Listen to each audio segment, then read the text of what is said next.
In this video, I'm going to teach you how to reset PlayStation 5 controller to PlayStation 5. It's a very easy process, so make sure to follow along. If you are having trouble using your DualSense controller in conjunction with your PlayStation 5, follow these instructions and you will be able to address any issues that you might be having.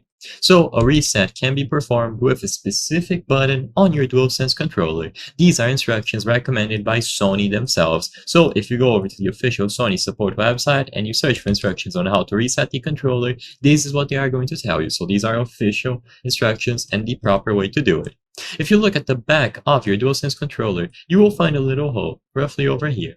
So if you have any attachments or anything that is obstructing this view, make sure that you take it away. This hole is actually a reset button. So all that you have to do is grab something like a toothpick or a pin and insert it in here for a couple of seconds. Just make sure that you press down on this very tiny button like this for about 5 seconds or until you see the LEDs turn off.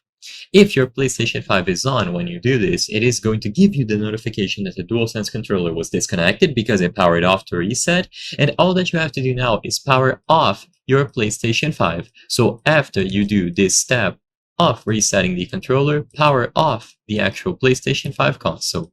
Now grab a cable and plug the controller into the PlayStation 5 using a cable, so plug it into any of the available USB ports.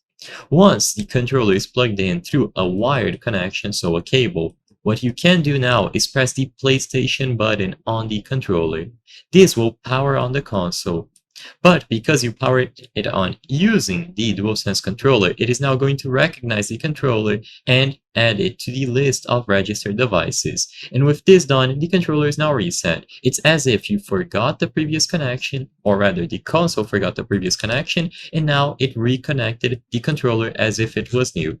And with this done, it is now going to be assigned to that console and it should be reset. So if you are having any trouble with profiles, the buttons, settings, drift, and so on, this can help. I hope I was able to help you on how to reset PlayStation 5 controller to PlayStation 5.